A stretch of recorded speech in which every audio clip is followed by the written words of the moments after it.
छात्रों, हम आपके लिए UP triple S C PET प्रारंभिक अंकगणित की क्लास लेकर आए हैं और 37वीं क्लास है।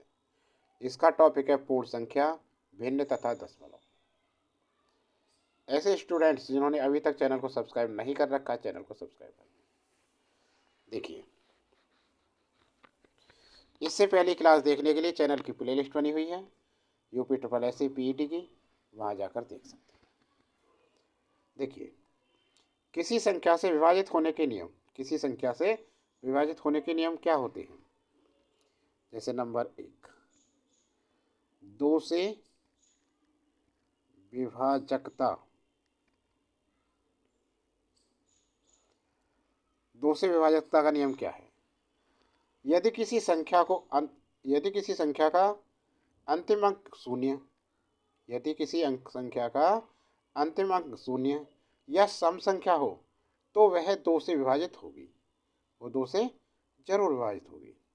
जैसे 20 है, 22 है, सम है या 0, 2 से विभाजित है दोनों। 3 से विभाजकता का नियम, 3 से विभाजकता कौन सी होती है? यदि किसी संख्या का आंकिक योगफल 3 से विभाज्य है तो वह संख्या 3 से विभाजित होगी।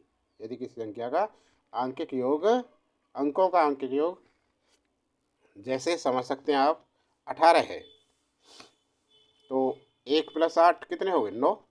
3 3 3 9, 3 से कट गए। इसका मतलब अर्थ क्या है कि 18 3 से विभाजित है।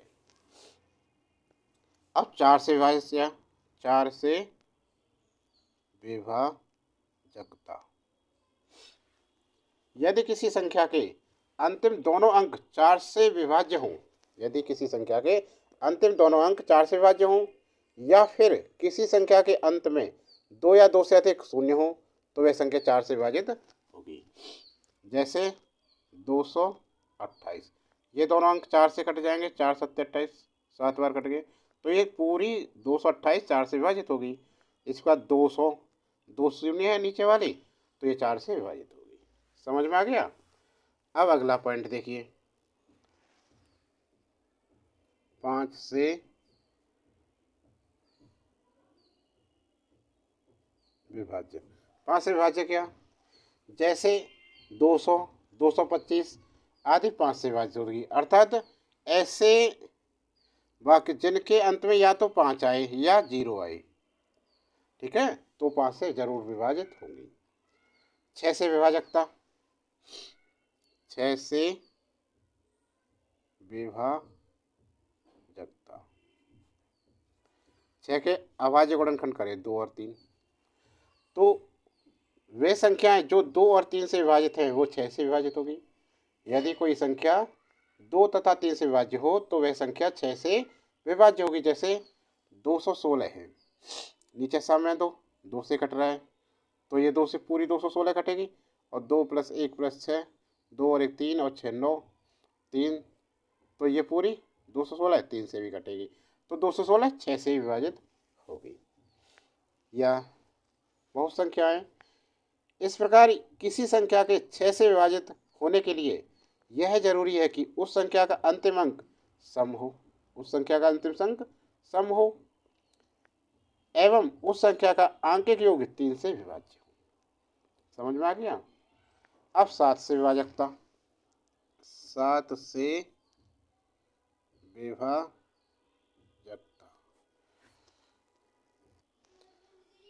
यहाँ पहले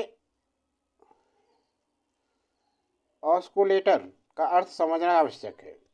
नेगेटिव ऑस्कुलेटर का अर्थ होता है संख्या को 10 का अपवर्तन होने के लिए संख्या में से एक कम या अधिक कर दिया जाता है। 7 से विभाजकता की जांच के ऑस्कुलेटर 2 हमारी मदद करता है। जैसे 112 में से 11 घटाया हमने, और जी 2 × 2 कितना आया? 11 बराबर 11 का वर्ग 121, 121 में से 4 घटाए नहीं बराबर 7, जो 7 से विभाज्य है ऐसे लिखते हैं, देखो 11 माइनस 2 दूनी 4, 11 में से 4 गए 7,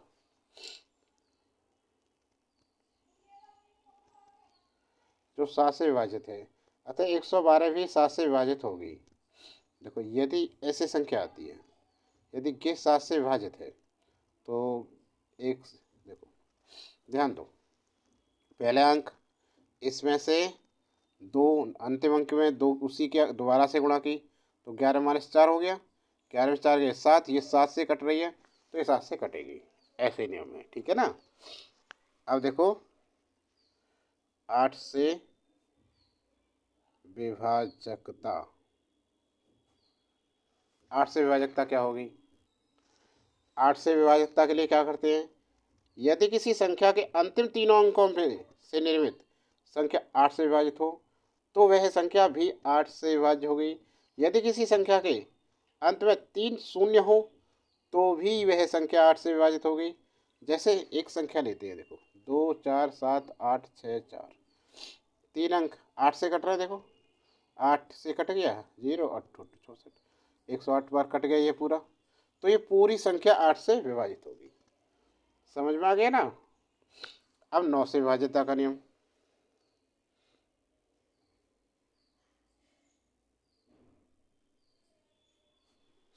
नौ से विभाज्यता क्या होती है, यदि किसी संख्या का आंकिक योगफल 9 से विभाज्य हो तो वह संख्या भी 9 से विभाज्य होगी। जैसे 2 + 7, 7 8 9, 9 से कट गए, इसका मतलब क्या है 27 9 से विभाज्य है, ठीक है। 10 से विभाजकता, कोई भी संख्या जिसके अंत में शून्य हो 10 से विभाज्य होगी। 10 20 30 100 ये सभी ना, जिस संख्या के अंत में शून्य हो वह 10 से विभाजित होगी। अब आते हैं 11, 11 से विभाजकता, 11 से विभाजकता को कैसे करेंगे, यदि किसी संख्या के सम एवं विषम स्थानों पर स्थित अंकों का योग क्रमशः एक दूसरे के बराबर हो या फिर इनका अंतर यदि 11 से विभाज्य हो तो वह संख्या 11 से विभाजित होती है। जैसे 9 1 7 4 है,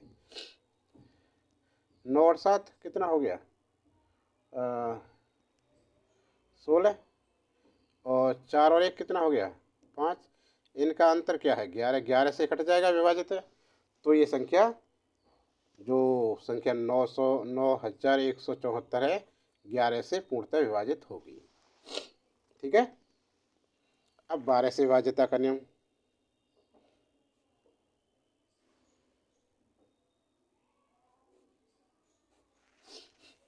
बारह से विभाज्यता का नियम क्या होता है, कोई भी संख्या यदि 3 तथा 4 दोनों से विभाज्य हो तो वह संख्या 12 से विभाज्य होगी। जैसे 19 0 4 4, देखो अंतिम दो अंक 4 से कट रहे हैं, ठीक है 11 बार, तो ये 4 से विभाजित है, और 1 + 9 + 0 + 4 + 4, 4 4 8 और 9 17 और 1 18, ये क्या है 3 से कट रहे, 3 6 18, ये अतः 1944 3 व 4 से विभाज्य है, इसलिए 12 से भी विभाज्य होगी। समझ में आ गया। अब आते हैं साधारण भिन्न, साधारण भिन्न पर आते हैं। साधारण भिन्न, देखिए जब किसी राशि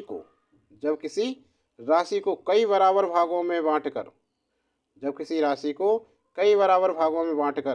उनमें से कुछ भाग ले लिया जाए तो उसे भिन्न के रूप में व्यक्त किया जाता है।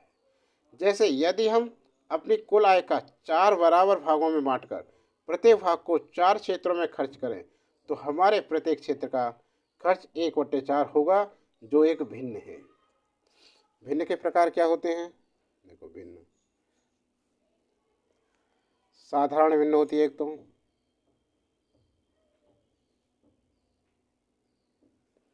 और एक होती है दशमलव भिन्न।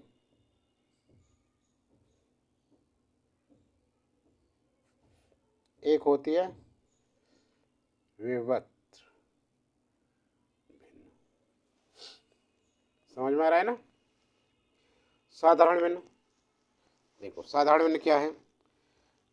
साधारण भिन्न जो राशि जो राशि एक्स बट्टे वाई के रूप में होती है, एक्स बट्टे वाई, एक्स अपन वाई के रूप में होती है, उसे साधारण भिन्न कहते हैं।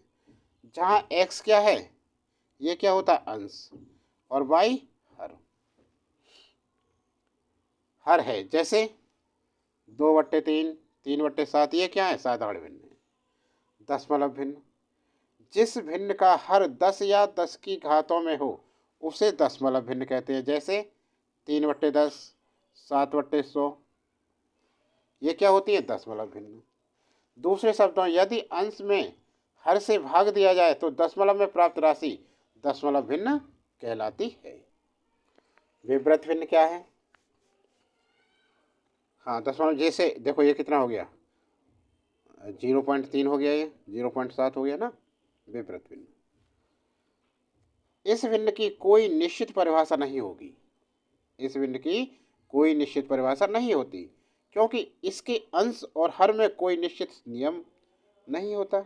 जैसे एग्जाम्पल बताओ, 1/1 + 1/1 + 1/1 + 1/2, तो कहाँ है, ठीक है ना। अब देखिए साधारण भिन्नों की तुलना। साधारण भिन्नों की तुलना, यदि कई भिन्नों के हर समान हो, यदि कई भिन्नों के हर समान हो तो जिसका अंश सबसे बड़ा होता है वह भिन्न सबसे बड़ी होती है, और जिसका अंश सबसे छोटा होता है वह भिन्न सबसे छोटी होती है। जैसे 2/15, 7/15, 11/15 में 2/15 सबसे छोटी तथा 11/15 सबसे बड़ी भिन्न है, बड़ी, और ये छोटी। हर समान है, अंश में जो छोटा है वो छोटी, जो बड़ा है वो बड़ी। इनका आरोही क्रम यही होगा, ठीक है ना। यदि कई भिन्नों के अंश समान हो तो जिस भिन्न का हर सबसे छोटा होगा, यदि कई भिन्नों के अंश समान हो तो जिस भिन्न का हर सबसे छोटा होगा वह भिन्न सबसे बड़ी होगी, तथा जिसका हर सबसे बड़ा होगा वह भिन्न सबसे छोटी होगी। जैसे ये हैं 3/7, 3/11, 3/13 में सबसे बड़ी भिन्न 3/7 है, सबसे बड़ी भिन्न 3/7 तथा सबसे छोटी भिन्न 3/13 होगी। इनका आरोही क्रम क्या होगा, 3/13, 3/11 और 3/7, और अवरोही इस तरह से होगा, ठीक है ना। यदि भिन्नों के न तो हर समान हो और न ही अंश समान हो तब उनको दशमलव भिन्नों में परिवर्तित करते हैं। यह सबसे छोटी और सबसे बड़ी भिन्न को स्पष्ट करता है। जैसे 2/5, 3/8, 4/5, इनको छोटा बट्टा क्या है, इसे भाग लगाओ, 0.3 6 18, 5 है, अच्छा 5 है, तो 0, ये कितना बार गया, 0.4 बार हो गया, और ये 0.8 30 24, 6 बचे, 8 7 56, 4 8 5 40, इतना आया, और ये 5 8 40, 0.8। तो सबसे बड़ी छोटी, सबसे छोटी भिन्न कौन सी है, 0.375, ये वाली सबसे छोटी। सबसे बड़ी भिन्न कौन सी है, 0.8 सबसे बड़ी, तो 4/5 क्या है, बड़ी होगी। इसी प्रकार आरोही अवरोही क्रम लगा देंगे। समझ में आ गया ना। इसका क्रम ऐसे ही होगा, आरोही क्रम क्या बनेगा इसका, 3/8 लिखेंगे, और फिर 2/3 4 बट्टे 5 आरोही क्रम हो गया। और इधर से लिख दो सबसे बड़ा ये अवरोही क्रम हो गया। तो छात्रों ये क्लास कैसी लगी? क्लास अच्छी लगी तो लाइक कीजिए और अगली वीडियो देखने के लिए चैनल को सब्सक्राइब करें।